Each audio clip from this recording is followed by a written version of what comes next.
So welcome guys to the next part of the Queen and the Crown faction guide, the High Elves and the Dark Elves.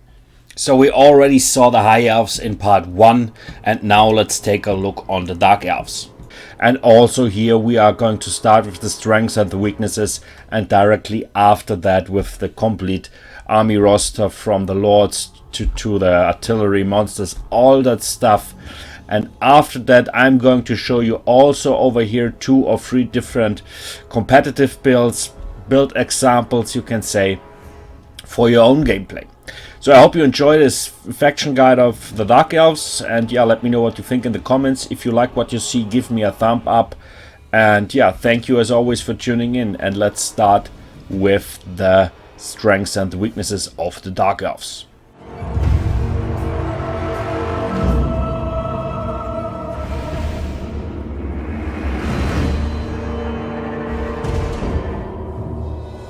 The Dark Elves are one of my favorite factions, not only because I love this dark style, the units, all that stuff. No, not only because of this, I love the gameplay. So I love to play them in a competitive sense. In my opinion, is the gameplay very smooth, because there's a huge variation in different builds available, and also you have a huge variation out of different units in each arm of service. And this is the first positive point, that every arm of service is well stocked with good units and a high performance. So except for the artillery, we have really in every arm of service good units, and that means you have a good you can bring a good variation of different units to the battlefield, and that creates a very smooth gameplay with a good infantry, with good spellcasters and all that stuff. So I personally like to play with them because it's a very straight gameplay, a classical gameplay you can say, and that is a lot of fun. Probably because the Dark Elves have a very strong infantry base. The Dark Elves are one of the strongest races in the complete game, maybe the strongest. Of course that depends on the actual metagame, but they are at least in the top 3 of all races.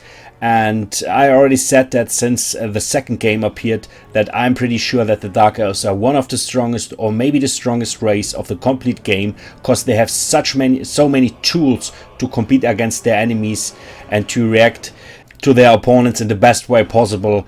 And especially because of this, the Dark Elves have so many good matchups that you can really say that they are really a all-round faction. The Dark Elf units have very good AP values and also are very heavily armored. Of course, when it comes to the armor, the Dawi or the High Elves are in average more armored, but overall the units are very heavily armored and causing a good amount of AP damage, and this is important and a very strong characteristic of the Dark Elves. Another positive point is that the Dark Elves have a good selection of different lords and heroes available, competitive lords and heroes, so not just a good selection. We have also here really playable lords: Malekith, Kron-Helebron, Dreadlord, and the Death Hag on the side of the heroes. So this is, in my opinion, a quite important or quite good characteristic. The next big advantage is Murderous Prowess. This unique ability will trigger after a predetermined count of unit kills. So for example, or in this example over here, you can see if you kill 672 units, Murderous Prowess will kick in, and this number depends on the overall army count of this battle. And if Murderous Prowess kick in, your units will get a leadership buff by 15, plus 25% melee attack, plus 25% charge bonus, plus 20% armor piercing missile damage, and plus 18% vigor. So a lot of stuff over here, and very important. In the most cases, Murderous Prowess will trigger, so there is not really a special tactic to interact with this feature. Try to kill as many units as possible in a very short period of time, and you will reach the count, but nothing special. But it's really important, worth to be mentioned, and it's quite a huge buff, and it's directly the opposite like Martial Mastery or Martial Prowess from the High Elves. The High Elves get a buff in the beginning and will lose it probably in the late game, after where they will fall under 50% of their hit points. And it's the complete opposite on the Dark Elf side. They will get a buff in the late game if they reach the tier or if they kill enough units. Also very important to be mentioned is Murderous Mastery, like Martial Mastery. So units with Murderous Mastery, you get a lot better stats. So we have plus 25% charge bonus, plus 15 leadership, plus 25% melee attack, plus 18% vigor, and this unit causing fear then. So this is quite good. So on some units Murderous Mastery will kick in, and on some units Murderous Prowess after the kill count is reached. And this can make a difference in the late game. So this is quite an important global ability, you can say, quite a unique characteristic and a very important ability for the Dark Elves.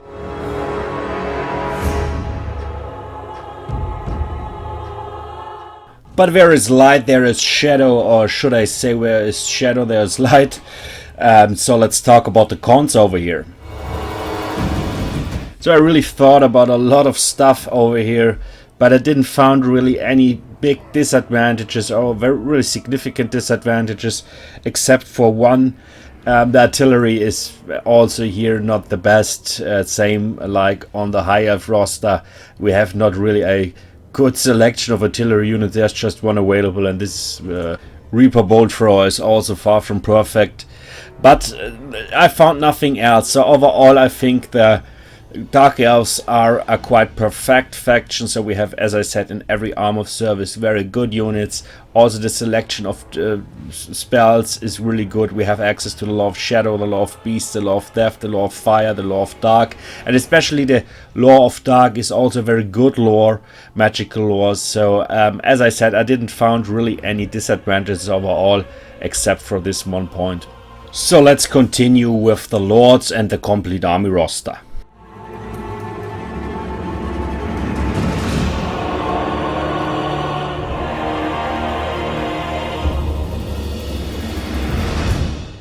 So let's begin with the Lords, and let's talk about the Dreadlord with Sword and Crossbow. He's quite similar to the Princes of the High Elves. He has a little bit less missile damage, therefore the AP missile damage is a little bit higher, or it's quite a lot higher. So we have 140 to 80 of the Princes, and this is quite a lot of stuff. Therefore we have a very short missile range of 125, and here's the big problem: you have to be really close to the target you would like to shoot on. So the only case the Dreadlord is worth to bring to the battlefield is on a Black Dragon, and you can deploy this combination for about 2,500 credits. So in some cases, yes, it can pay off, especially because on a Black Dragon with the missile damage, this is quite a good combination in some cases. And he has also this ability, Volley of Dark Arrows, that causing a good amount of armor piercing damage and has a good range. So overall, yes, but also here the Dreadlord with Sword and Shield is the better version, I would say. Even if the Dreadlord on this combination with the Black Dragon, the Dreadlord with Sword and Crossbow on a Black Dragon can pay off in some matchups. So then let's continue with the Dreadlord with Sword and Shield. And the Dreadlord with Sword and Shield is also able to sit on a Dark Steed, a Cold One, a Dark Pegasus, and a Black Dragon. So the same mounts like on the Dreadlord with Sword and Crossbow. Quite complicated. But I would say the Dreadlord with Sword and Crossbow on a Black Dragon is okay. And this Dreadlord over here with Sword and Shield is preferable on a Cold One. I like to play with this Lord over here on a Cold One. The performance is really superior.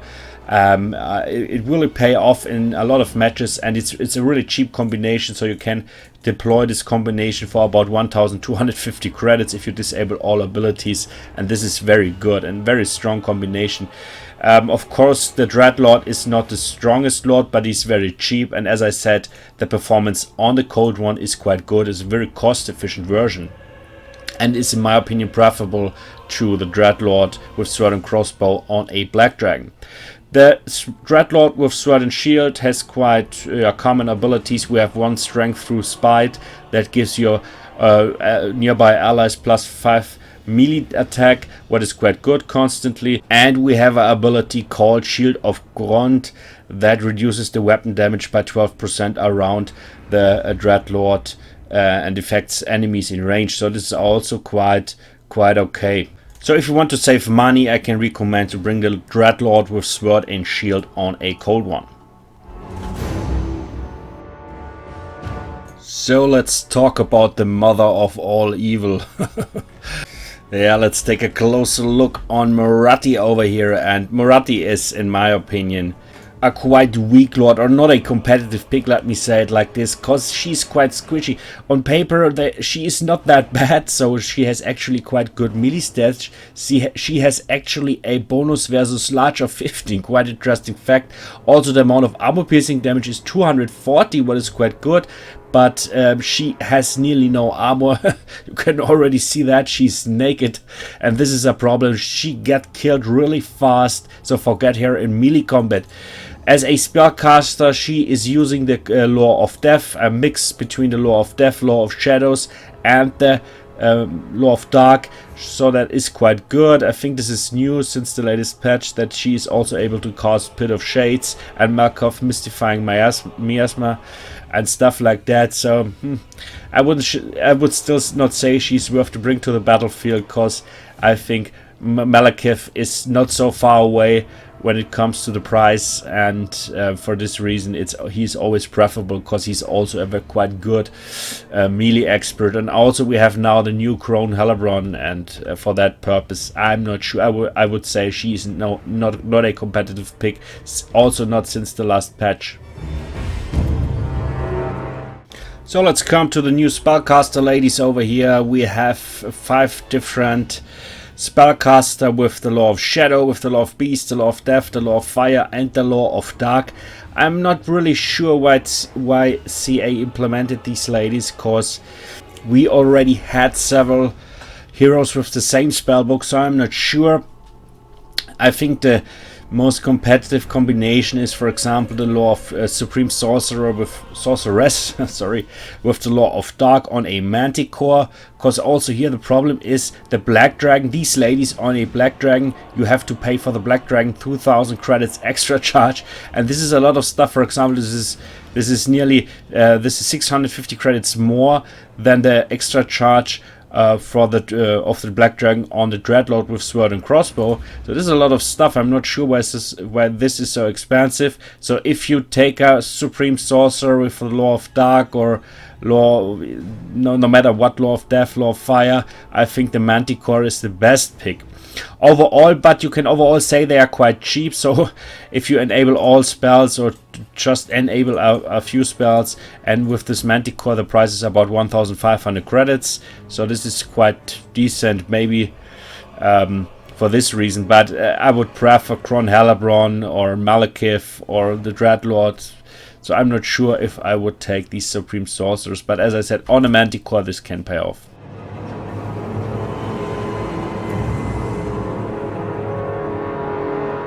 So let's talk about Crone Helebron, the new lady or new lord from the latest DLC, The Queen and the Crown. And Crone Helebron is an anti-infantry lord. She causing melee poison attacks, and she has a very good melee attack of 70. So this is incredible high. Very good. The melee defense is 45, also okay. Therefore, on foot, she has nearly no armor. The weapon strength overall with 470 is also very high. The amount of armor piercing damage with 330 is also incredible high. And then we have, in addition to that, a bonus versus infantry of 20. So overall supreme stats, as I said, the only problem is the amount of armor, because this is not really high. But you can sit here on a cauldron of blood, and unfortunately the weapon strength, the melee defense, the melee attack and all that stuff will reduce, but therefore she will get more hit points and much more armor on a cauldron of blood. She has an amount of armor of 65. Also a Manticore is possible, so just the melee attack and the melee defense will reduce a little bit, but also here you get a much more armor and hit points, and also quite okay. And also of course a Dark Steed, but as I said, then you have the problem still that the amount of armor is quite low. Crone Helebron has a very good selection, an incredible good selection of the different abilities that are very useful. For example, we have Blood Frenzy, That will trigger when she is engaged in melee at stage 1. She will get plus 5% armor piercing damage for 30 seconds. At stage 2, she will get plus 10% armor piercing damage, plus 9% vigor. At stage 3 for 30 seconds, she will get plus 15% armor piercing damage and plus 18% vigor. And this will trigger one after another if she is engaged in melee combat. But we have the most popular ability, Gaze of Cain, over here. That will give your ally units a leadership buff of by 8, and weapon damage will increase also by 25%, and the melee attack will increase by 25%. So a lot of stuff.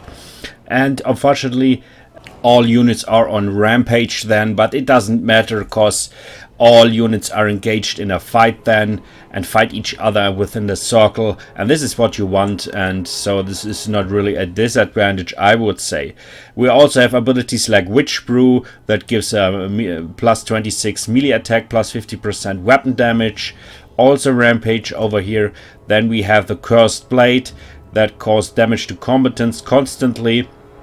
We have Amulet of Dark Fire, plus 22% magic resistance. She has some active abilities. On foot, she has a physical resistance of 20%, and if you sit her on a Cauldron of Blood, she has a missile resistance of 25% and a magic resistance of 25%. Therefore, she will lose the physical resistance.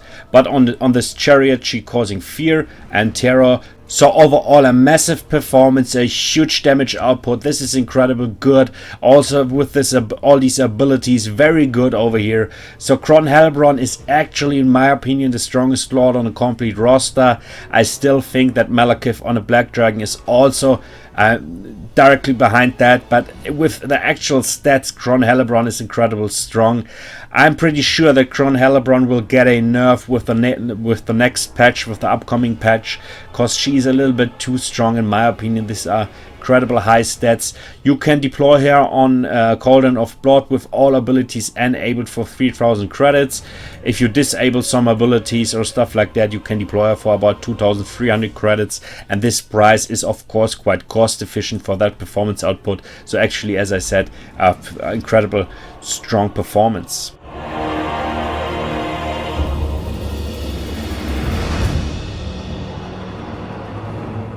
So last but not least, let's talk about Malekith. And Malekith is a very strong, very mighty hybrid unit. He's a spellcaster, but also a melee combat expert. So we have quite good melee stats with a melee attack of 65, a melee defense of 55, and a weapon strength of 420. The amount of armor piercing is okay with nearly 150. But the amount of armor with 90 is quite okay, quite good. He has a silver shield, and he is able to to cast spells from the Lore of Dark. So we have, for example, Blade Wing or Chill Wind, quite good spells. Doombolt. And he is able to sit on Seraphon, the legendary Black Dragon. Then he will get much more hit points, much higher weapon strength. And in my opinion, is this the most competitive version to sit Malekith on the Seraphon, on the Black Dragon. Of course, it gets quite expensive. So with different spells enabled, or the most important spells enabled, the price is about 3000 credits. And here is the point. Actually, I think this was the most competitive version in the past, but since Kron Helbron appeared, I think now Kron Helbron is for the you can deploy Kron Helbron for a much cheaper price with a little bit higher performance. Of course, she is no spellcaster, but then you can take additional spellcasters from the heroes. So I'm not sure, but of course Malekith is still a very mighty lord, and also a very competitive pick on the Black Dragon, and directly behind Kron Helbron at the moment when it comes to the cost efficiency. But as I said, I'm pretty sure that Kron Helbron will get a nerf in the future, and Malekith will remain as the only king. But he's of course always a competitive pick.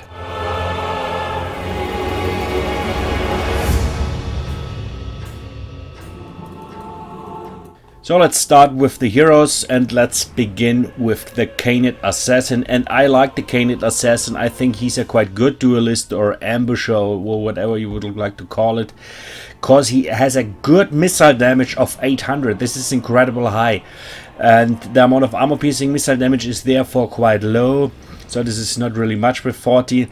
Where he shoots 2 projectiles with one shot, so this is also quite interesting fact. But he has also a quite decent weapon strength of 350, but also he has a little bit lack of armor piercing damage with 120. It is okay, but nothing more. He causing poison attacks. The melee attack is very good. We have 70 over here. This is one of the reasons why he is so strong. Also in melee combat, also the melee defense with 42 is really good. The amount of armor is therefore quite low, but therefore he has several good abilities. For example, Assassin's Trophy will reduce the melee defense by 27 and the melee attack by 26 of an enemy lord or hero. And here is the point: he is designed to assassinate enemy heroes and enemy lords, and in the most cases your opponent will ignore him for some time, and he will get a lot of damage from him, massive damage from the missiles, but also in melee combat. For example, he has an additional ability called Dark Venom. Duration is 40 seconds plus 75% weapon damage. So if you go in melee combat, activate this, the damage output is massive. So for assassinating enemy lords and heroes, this guy is designed to do this. Also the price is in my opinion quite decent. He's not on a mount, but he has stock, and the price is depends on which abilities you are going to activate, but about 850 credits, and this is quite decent. The performance is very good. I think this hero is quite underrated because you barely find him on any ladder games. The only disadvantage is the missile range. We have a very close missile range, so even if he has stock, he has to be really close to the target he would like to shoot on. But another advantage is his firing rate. You can see it now in the background that he will shoot one arrow after another, I think every 2 seconds, and this is quite good. So overall, one of the most underrated lords in my opinion. Very cost efficient, very good. I can really recommend to bring him to the battlefield, of course, for sniping out enemy lords and heroes.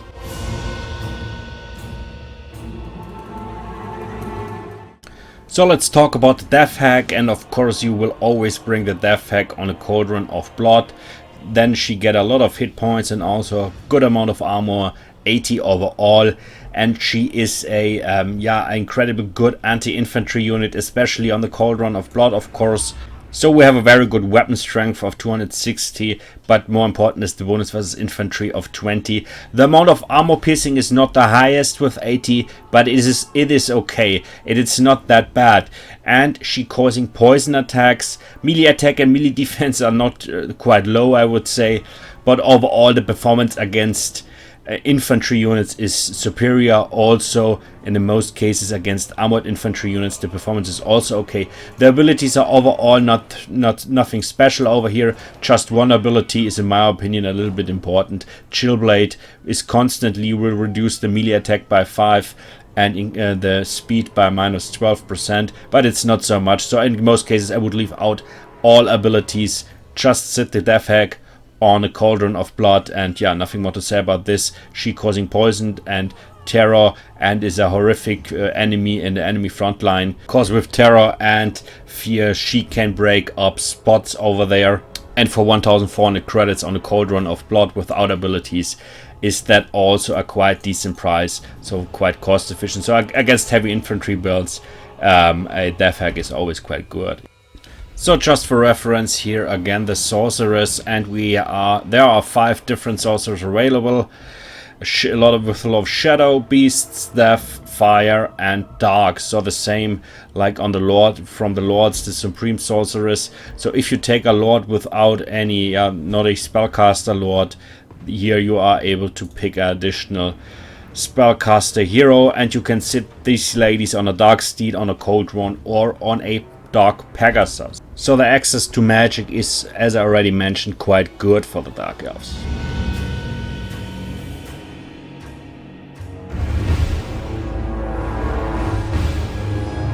So let's talk about the infantry, and let's begin with the Bleak Spurts. And the Bleak Spurts are quite similar to the Empire Spurtsmen.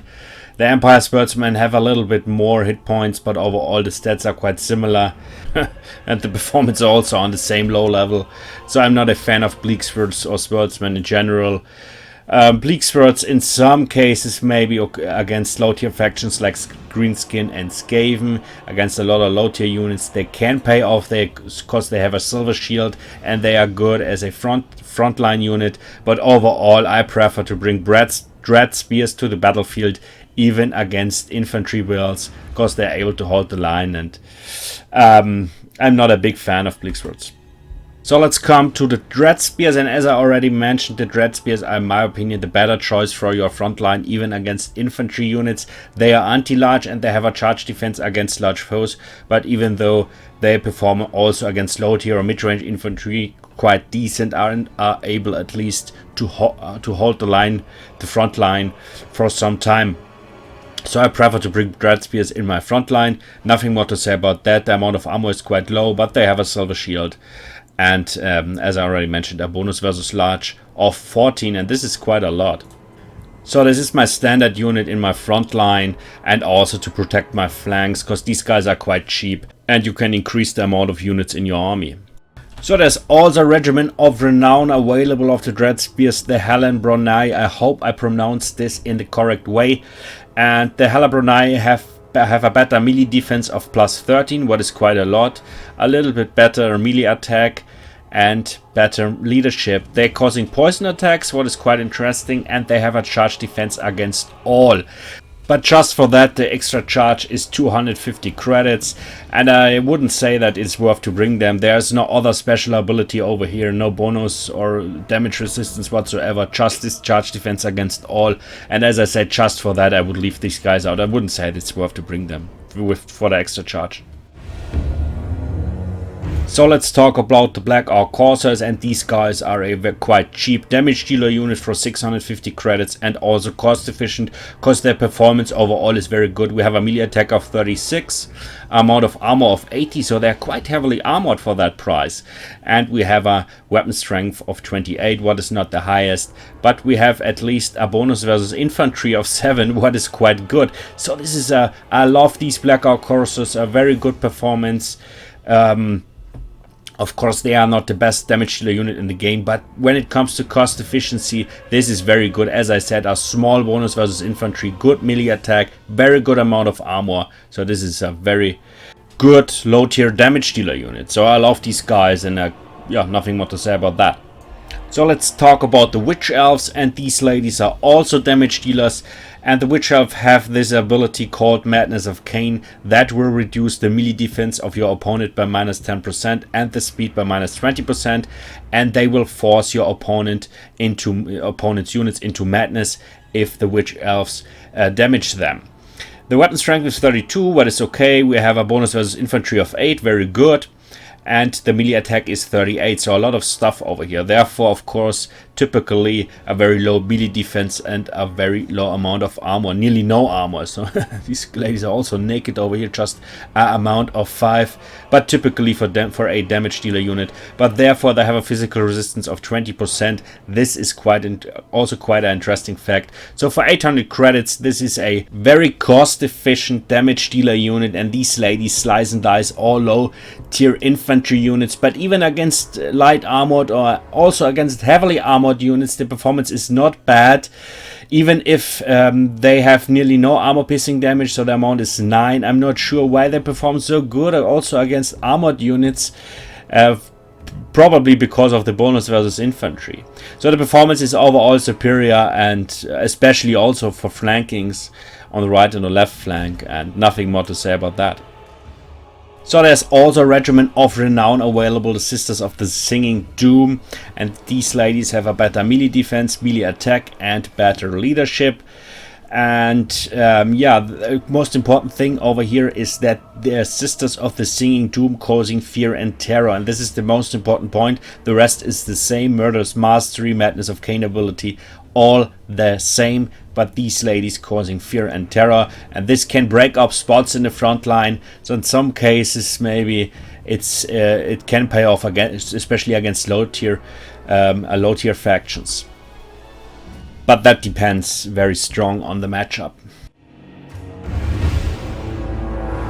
So let's talk about the new unit, the Sisters of Slaughter, and these ladies are also damage dealer, but these are high tier damage dealers, so we have much more hit points regarding the stats of the Witch Elves, a higher amount of leadership, more melee attack but not significant, but we have much more melee defense. So the Sisters of Slaughter have a melee defense of overall 60, what is quite a lot of stuff. The weapon strength is also higher, 39, so superior stats overall. And these ladies are very good in defending themselves, quite untypical for a damage dealer unit. So we have more melee defense than melee attack, but still the melee attack with 40 is very high. And also these ladies causing poison attacks. But a very interesting point over here is the ability called the Trail of Blades. If these Sisters of Slaughter are engaged in melee combat, they get a plus 4% armor piercing damage, and their melee attack will increase by plus 9 for 15 seconds. It will recharge after they get rid of the fight. So if they get engaged again, also this ability will trigger again. So quite interesting. So very strong stats overall. The only problem, of course, they have also here nearly no armor, just 5. And they have a little bronze shield also, but the amount of armor is very low. So even if the price is 1,100 credits for one group, I can think that these sisters pay off in some matchups, especially against low tier infantry units, factions with a lot of low tier infantry units, because the stats are really superior. And the only disadvantage is the armor, and the amount of armor piercing damage is not the highest. But other than that, everything is good and quite good stats. I would say they are cost efficient and in some matchups worth to bring to the battlefield. So let's talk about the heavy stuff, let's talk about the high tier units, and let's begin with the Hagenev Executioners over here. And these guys are designed to fight heavily armored infantry. They have a weapon strength of 42, what is quite a lot. The amount of armor piercing damage is 29, and then in addition to that we have a bonus versus infantry of 14. So superior stats over here. We have a melee defense of 34, a melee attack of 38, and the amount of armor is 100. So perfect, superior, very good.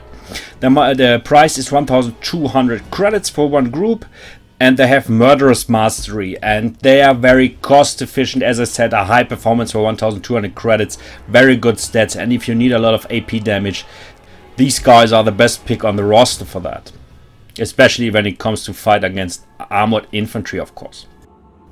So let's talk about the Regiment of Renown version, the Blades of the Blood Queen. And these guys have overall better stats, so plus 12 melee defense, plus 7 melee attack, and plus 10 leadership. But the most important thing are the two additional abilities. One is Guardian, that provides a physical resistance of your own troops or allies in range of plus 18%. And also we have an ability called Frenzy. If the leadership drops under 50%, these guys get a weapon buff on the weapon damage of 12%, a buff on the charge bonus of 8%, a better melee attack by 8%, and they are then immune to psychology. So quite interesting fact, quite good abilities over here. And yeah, overall the extra charge of these guys is 300 credits, so we have a price of 1,500 credits.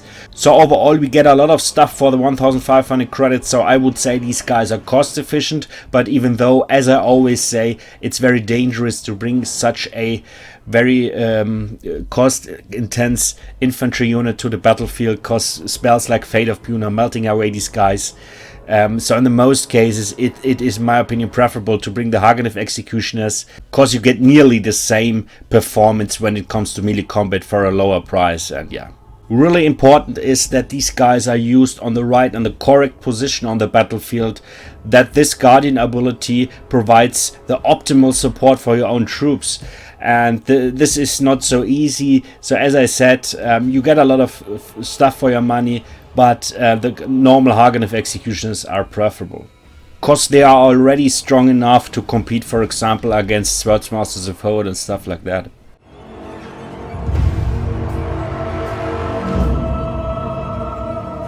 So let's talk about the Black Guard of Nagaron. The Black Guard of Nagaron is a anti-large unit, charge defense against large foes with a massive amount of AP damage. So we have an amount of armor piercing damage of 30, and in addition to that, a bonus versus large of 24. Quite incredible high. We have a melee defense of 48, so nearly 50. Melee attack is 36, and they are quite heavily armored with an amount of 100. So superior stats when it comes to fights, especially against large entities, but also, of course, against infantry units. These guys are a living wall, you can say. Quite incredible stats. They have Murderous Prowess, so not Murderous Mastery, but they are immune to psychology, what is quite an interesting fact when it comes to fights against large entities like dinosaurs and other monsters. And this is very good. The price is 1,300 credits, but they are worth every cent. They're performing superior, especially as I already said, against large entities, of course, but also against infantry units.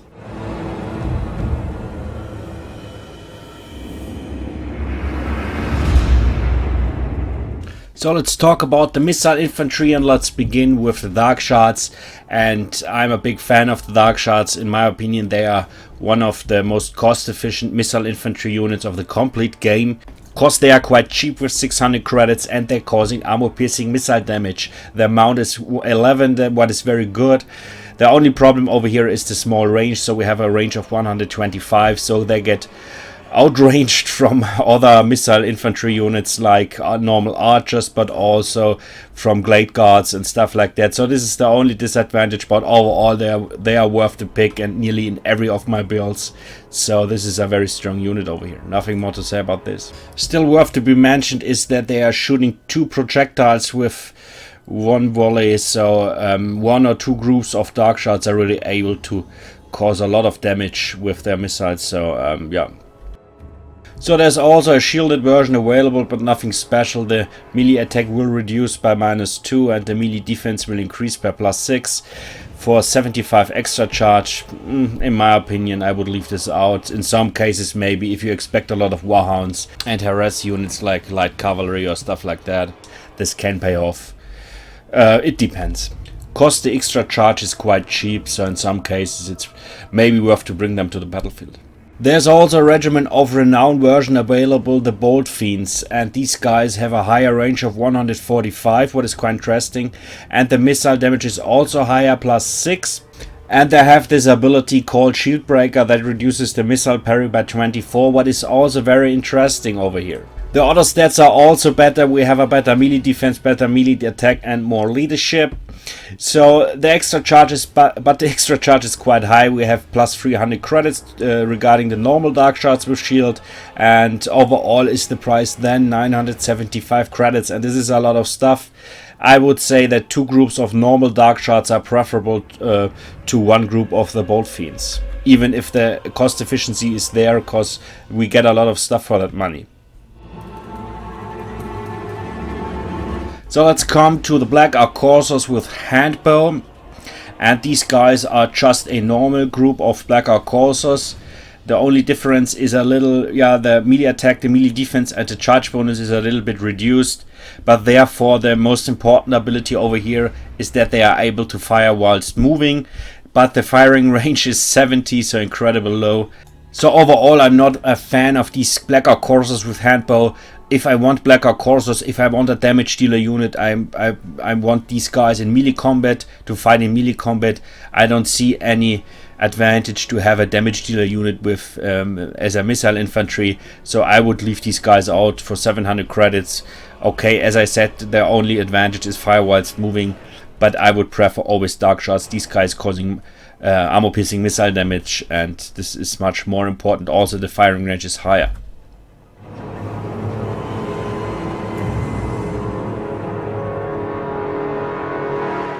So let's talk about the Shades, and the Shades are a missile infantry unit. They're causing armor piercing missile damage and a lot of that. So we have an amount of AP missile damage of 12, and the missile range is still quite low. We have just 130, but the Shades are a hybrid unit. So this is a missile infantry, but also designed to fight in melee combat. So we have a melee attack of 40, a melee defense of 32. The weapon strength is 30, and yeah, so quite good stats for a missile infantry unit. The problem over here is that the shades are quite expensive, so the price is 950 credits, and they are not anti-large. A quite unique characteristic, or quite good characteristic, let me say it like this, is that they have stalks, so they are hidden, and they are able to get deployed in the vanguard position. So I would say they are quite expensive even for a hybrid unit. They don't have any anti-large bonus, and I would leave them out and never play with them. Especially because also the AP values when it comes to melee combat are not the best, so we have just the amount of armor piercing damage of 9. So I never play with them, as I already said. Same with the shades with dual weapons. These guys have more melee defense and more charge bonus, but the most important thing over here is that these guys have a bonus versus infantry of 8, so quite nice. But also here the price is also nice, so we have 1050 credits. So also here I would leave these guys out. They have still no good AP values. The AP damage of the in melee combat is also 9, so it's not worth the price in my opinion. Last but not least, we have the shades with great swords, and these guys causing armor piercing melee damage, melee combat damage. So we have a AP damage of 26, what is quite a lot of stuff, and the bonus versus infantry is 12. So this is a lot, and the other stats are similar to the stats of the great sword version. So we have just a higher weapon strength and a little bit less melee defense, but not significant. The other stats are the same, so they are really strong, and this is a really good unit in melee combat. Not only for a missile infantry unit, these guys can slice and dice high tier units from other factions, so these are quite incredible stats when it comes to the melee combat stats of a missile infantry unit. The price is 1100 credits, 1150 credits, sorry. So this is quite cost efficient overall when it comes to the stats, but I would still say that 2 groups of dark shards are preferable to 1 group of shades with great swords, even if the stats are really good.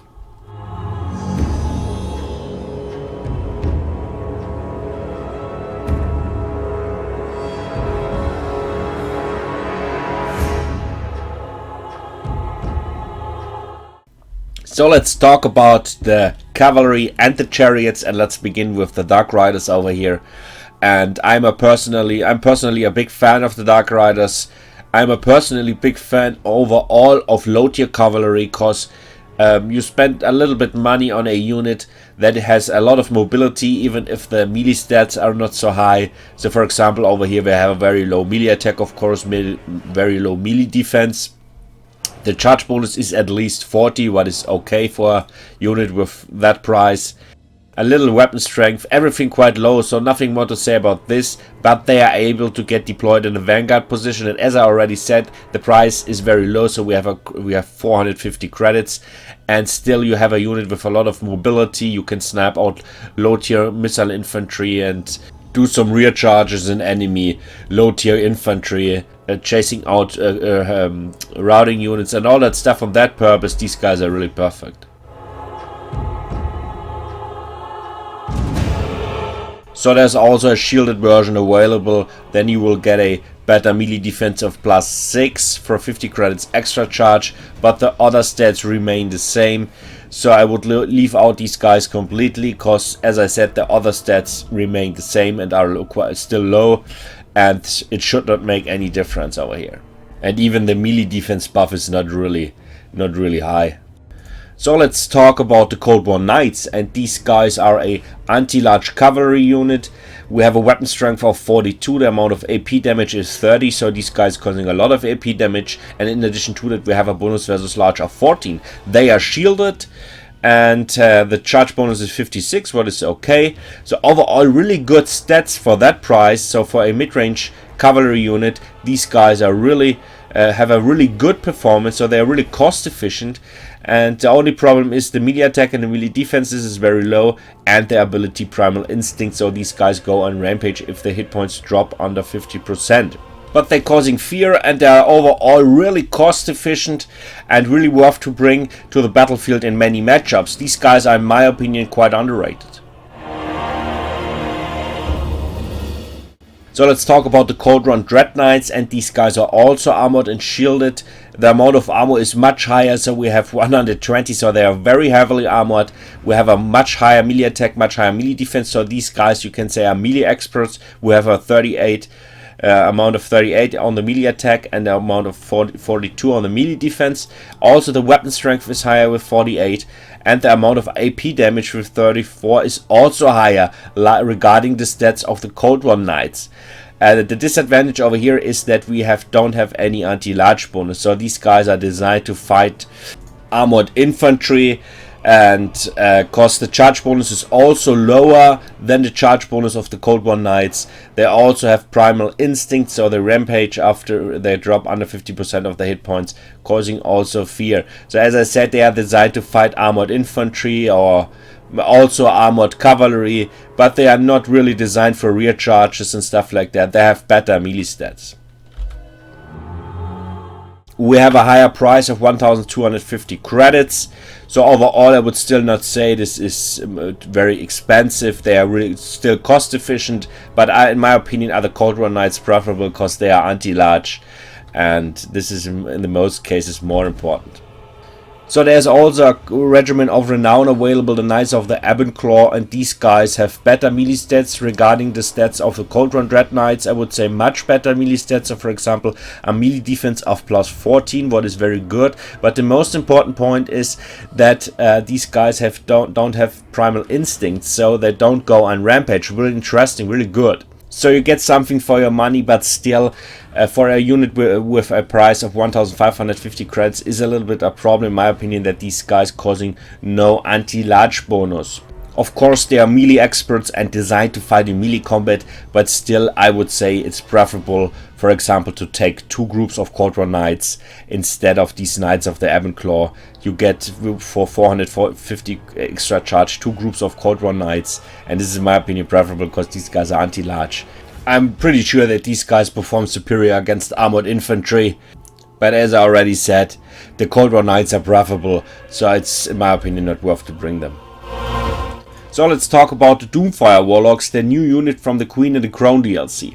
And these guys are really unique units. So we have a very high speed of 92, these guys causing magical and poison attacks, and the weapon strength of 45 is also really good. They are not AP units, so they're causing nearly no AP damage, but still the amount of armor piercing damage with 13 is not bad for a unit that is not declared as a armor piercing damage unit. And quite interesting is the fact that these guys have abilities. We have Lesser Doombolt, so it's the same Doombolt like on Malekith's side, but a little bit weaker.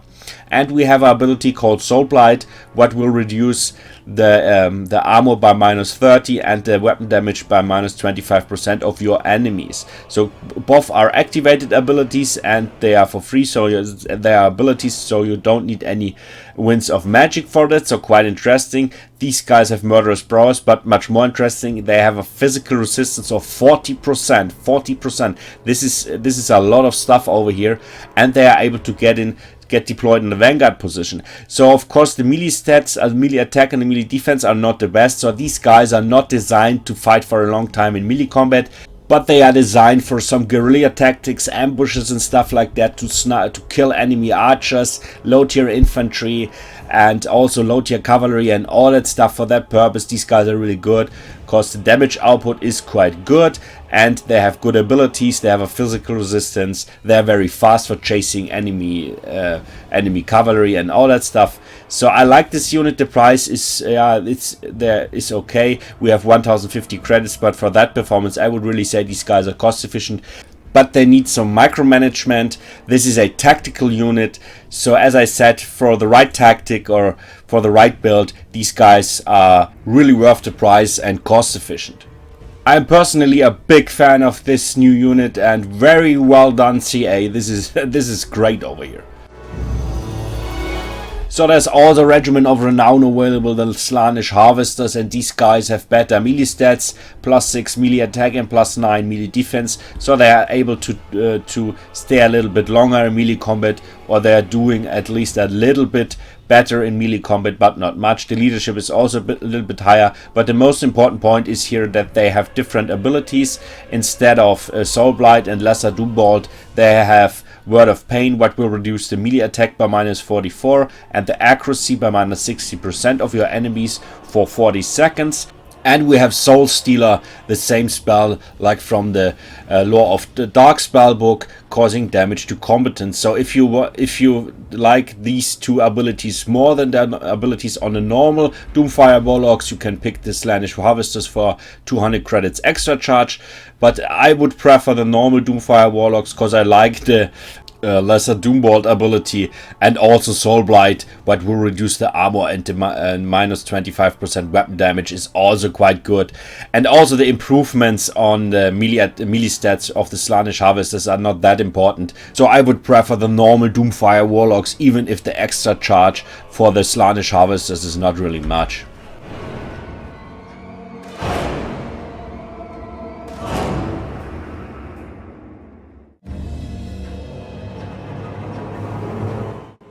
So let's talk about the Missile Cavalry, and let's start with the Dark Riders with Repeater Crossbow.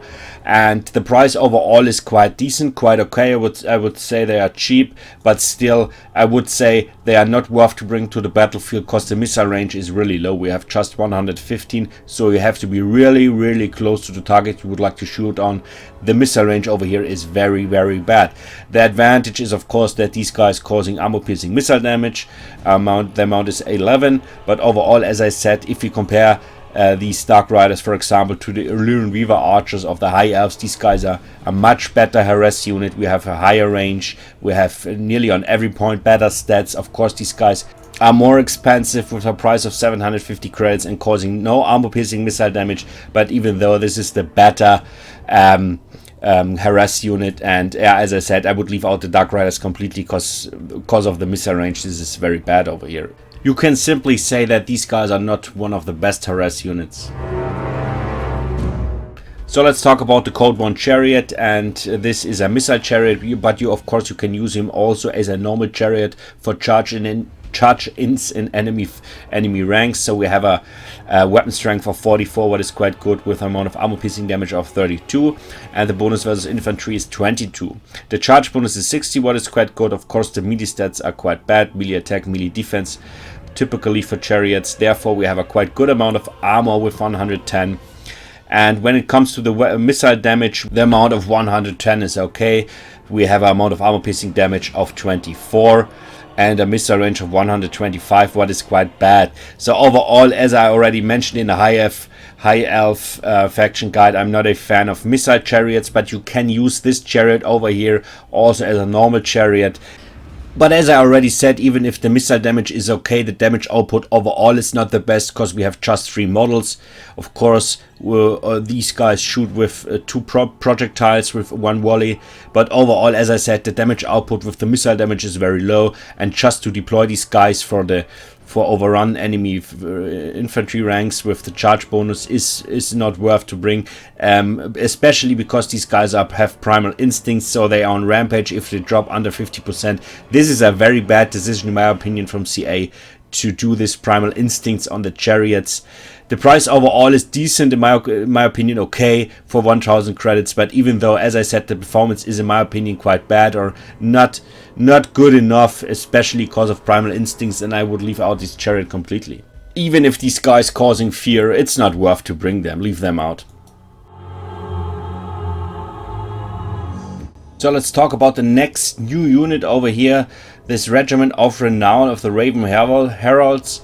I'm not sure, there is not a normal unit, so we have just this Regiment of Renown. And these guys have a repeater crossbow, and they are all sitting on a Dark Pegasus. You can deploy them in a vanguard position. They are very fast with a speed of 105, so they are for harass damage. But even though I think the damage output is quite okay, but the range also here is very low, so we have just 115. Also here you have to be really close to the target you would like to shoot on. And also they are not performing well in melee combat, so if you think, okay, I will use them in melee combat, also this is not really good. We have a melee attack of 23, 24 melee defense, 24 weapon strength, so everything quite low. Also the amount of armor even if these guys have a price of 1000 credits, but on paper this is not really much, but the performance is, in my opinion, really bad. We have 18 entities, 18 models in one group, but as I said, very bad melee stats, and the missile damage is okay, but therefore also again a very close missile range, and this is very dangerous, especially because they're not well armored and other stuff. So I would say you can leave out these guys completely, it's not worth the pick. So overall you can say we have another disadvantage, so the harass units of the Dark Elves are not really good, especially because of the very low missile range, and it's really dangerous for harass units to get so close to the target they would like to shoot on, because yeah, it's a very dangerous situation, and that you will lose a lot of models, especially with the Raven Heralds, if you get very close to your enemy. And also missing on the roster is a normal chariot, so this Cold One chariot is a missile chariot, and missile chariots always have a little bit worse melee stats, charge bonus and stuff like that regarding pure charge chariots. So you can only get a chariot in combination with Malekith, so you can sit Malekith on a chariot, but otherwise there is none available. Yeah, but overall, as I said, a little lack in harass damage. The harass units are not the best. But let's continue with the monsters.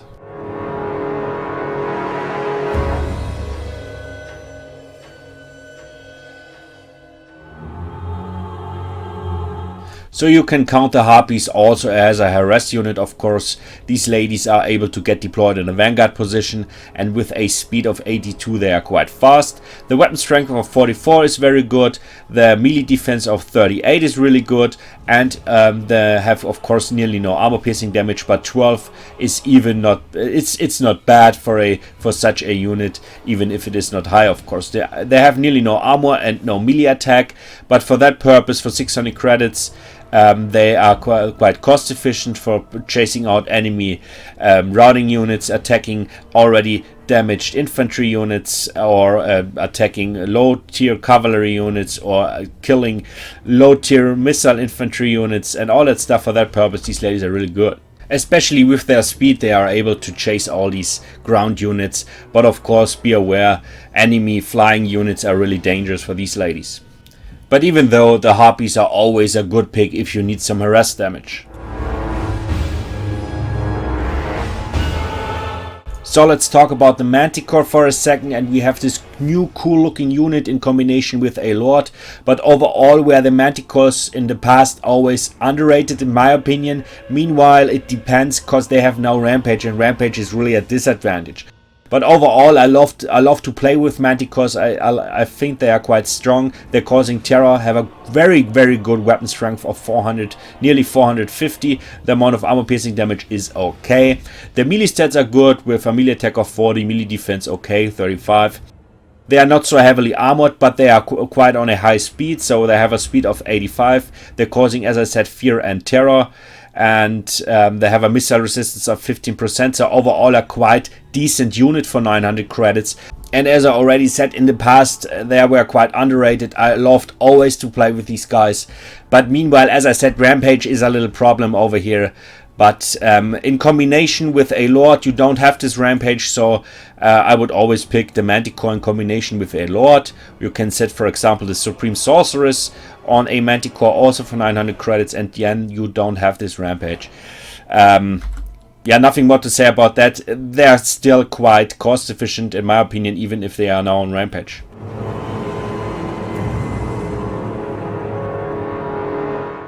The Hydra is such a cool unit. I love the Hydra. And you get a mighty monster for 1800 credits, so we have a weapon strength of 440, and the amount of armor piercing damage is also gigantic with 300. The melee attack is very good of 52. This is very strong, therefore we have a quite weak melee defense. The amount of armor is not so high, and the biggest problem is the leadership. We have just a leadership of 65, what is not really good. But we have a missile resistance of 35% and regeneration. Of course, Then we have a weakness to fire of 25%, what is not so good, but we have the fiery breath. And the fiery breath is really devastating, especially on enemy infantry ranks. And this is also the purpose of the War Hydra, to crush enemy infantry ranks. And for that task, she's really designed for. So if you expect a lot of infantry units in your opponent's build, the War Hydra is a very good pick. Of course, she is, like all units, like all monsters, a big target for enemy artillery, enemy missile infantry, and all that stuff. But even though, as I said, the performance against infantry is very good, she's, in my opinion, a little bit pricey. So the actual price is 1,800 credits. So I would say 1,600 credits would be more decent. But even though the performance output is really good, and I really like to play with her, and she is worth to bring to the battlefield in some matchups. So there's a new Regiment of Renown version available, the Chill of Sonta, and this War Hydra has a better leadership, so plus 10, what is quite good, because as I said, the leadership is one of the points that are not so good on the normal Hydra. And we have a better melee attack plus 9 and a better melee defense plus 10. And this War Hydra has Frostbite, so that will reduce the speed by 36%, what is quite a lot. And this Hydra has the Frost Breath. I'm not sure how is the damage output. Is it better than the Fiery Breath? I would say it's probably the same. So the only advantages are the better stats and the Frostbite. And for that, 250 credits extra charge is a little bit much, in my opinion. Over 2,000 for a War Hydra. Even if the performance is a little bit better, I would say the normal Hydra is in this case preferable. So let's talk about the Black Dragon. And I already made a video several months ago where I compared the stats of all dragons in the second game. So the Black Dragon is on the same level like the Moon Dragon, you can say, from the High Elves. So we have an amount of armor of 80, a melee attack of nearly 50, the defense the same, and a weapon strength of 520, what is a lot of stuff. And the amount of armor piercing damage is 380, so incredible high. So if we compare the stats of the Black Dragon to the stats of the Moon Dragon, we can see that everything is nearly the same. The most significant point is the armor. Here we have a significant difference. So the Moon Dragon is much less armored, minus 30, but the rest is the same. So overall, nearly on the same level, the Black Dragon is a little bit stronger. And we have Noxious Breath over here. I'm not sure if it is more devastating than the Moon Dragon's Breath, but even though the Black Dragon is overall a quite mighty foe, a quite mighty enemy, but also of course here quite expensive, so in most cases it's not, I cannot recommend to bring him vanilla on the battlefield, or as a single unit. I would always say, of course, bring him in combination with a Lord, for example with Malekith. That is the most suitable way to bring this Black Dragon to the battlefield, because I really think in some cases it's really worth to have a Black Dragon on the battlefield. So in summary, we have very good monsters available on the Dark Elf roster, even if the selection is quite small, but even though, as I said, the performance of the monsters is really good. So let's continue with the artillery.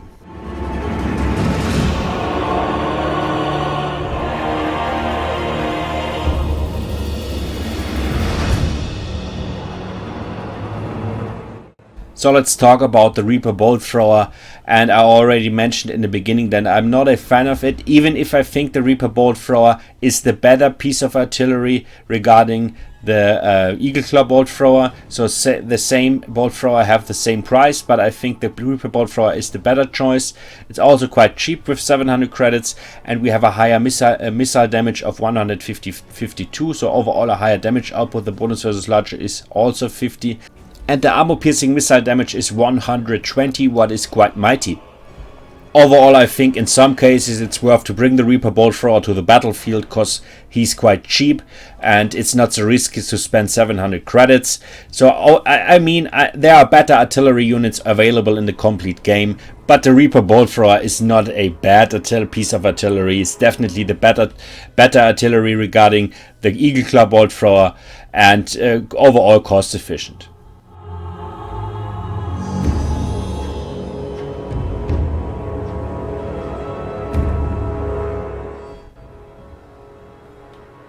You guys, as promised, I will show you some competitive builds, and this time we are going to start with a all-round build. And you can already see I have Dread Spears in my front line over here. These guys are well designed to be a frontline unit with their silver shields. Directly behind that I have Black Ark Coursers, you can say a low tier damage dealer unit, but they will support my front line over here. And in my third line I have two groups of Haganith Executioners. So I have one over here and one on the right flank, and also they are for the support of my front line. They will support my front line over here. On each side I have a group of Sisters of Slaughter, because these ladies are really devastating to enemy infantry ranks, and they are also good for flankings. And so I have one on the right and one on the left flank. In the middle, or also in the third line, I have two groups of Dark Shards for a lot of missile power. Then I brought Malekith on a Black Dragon, because I think you can do a lot of harass damage of a Black Dragon. Of course it depends on the matchup, if it is dangerous to bring on a Black Dragon or not. But yeah, as I said, on a Black Dragon you can do a lot of harass damage. You have at least a good amount of mobility over here with Malekith on a Black Dragon. And I brought him with Gate of Malice, Doombolt, Blade Wind, Chill Wind, and yeah, of course nothing more. No, that was everything. And in my in the last row I have an additional unit of Dread Spears to protect my backline from rear charges or charges in my Dark Shots over here. So nothing more about that. Always, as I always, deploy in a box formation. And as I said, the Haganith Executioner supporting my front line. The Black Ark Coursers also Dark Shots for firing power. Dread Spears protecting my backline, and the Sisters of Slaughter for flankings. So when it comes to a fight against a lot of large entities, I have this anti-large build over here. And so let's take a look on the front line. You can already see I have a Dread Spears in a mix with Blackguard of Naggarond. Directly behind my front line I have an additional group of Blackguard of Naggarond. So I have a very heavy core over here to make sure that the dinosaurs or stuff like that not breaking through.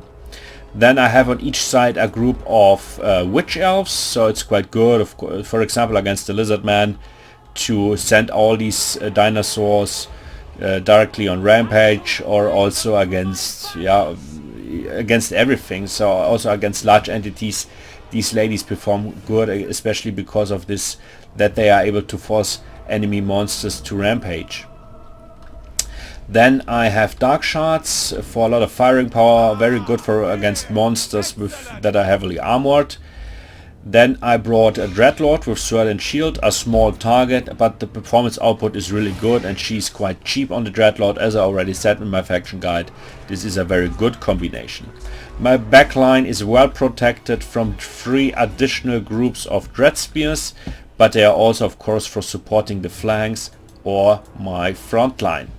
So nothing more about that. Everything is complete anti-large. Of course, if you are going to face up against normal infantry units, this can be a problem, but we have still the Blackguard of Naggarond 3 groups, and these guys perform also quite superior against infantry units, of course. And you have 2 groups of Witch Elves, so I think this is a quite good pick, quite good build over here. And oh, I forgot to say, I have in addition to that 2 groups of Cold War Knights, and these guys are anti-large. And even if you are going to face up against a build with normal cavalry or infantry units, these guys will perform also against normal cavalry superior, because cavalry is always large. So these guys will perform are always good. So not only in a anti-large build, but especially in an anti-large build, the performance is of course very good against dinosaurs and all that stuff. So I think a lot of stuff, and yeah, nothing more to say about that. To the next build, and this build is designed for fighting, is an anti-infantry build. If you're going to face up against factions that bring a lot of units to the battlefield. So I also have a lot of units over here, not to get overwhelmed, so from the Greenskin Skaven and stuff like that. So I have again a front line of Dread Spears. As I always say, this is a a base unit, an elementary unit, especially for the front line, of course. On each side I have the Sisters of Slaughter on the right and on the left and on the right flank, because I think the performance is really superior. Then I brought a War Hydra. Of course, against the Skaven it is very dangerous to bring a War Hydra because of the Warp Lightning Cannon, so as I said, it depends.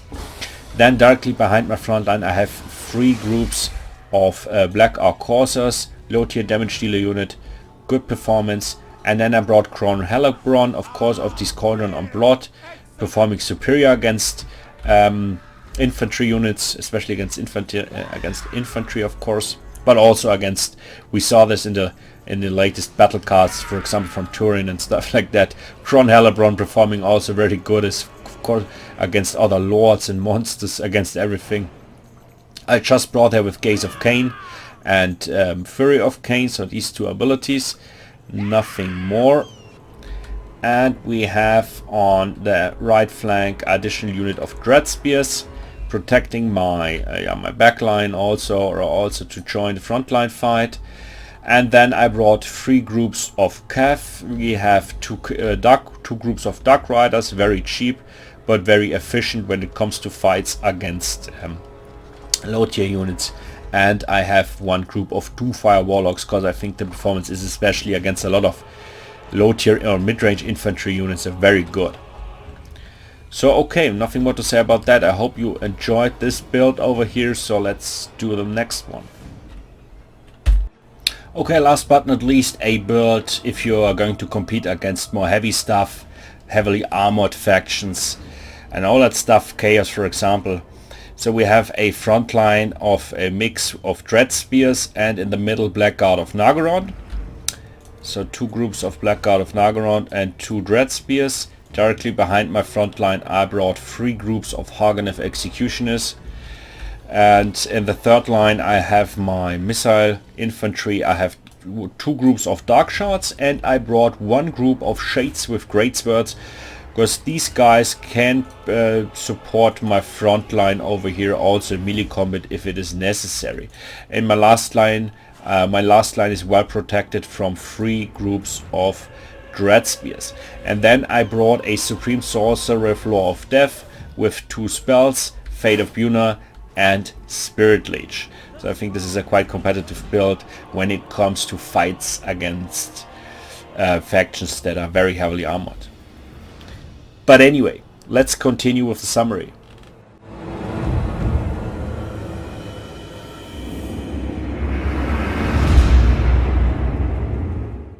So let's come to the summary.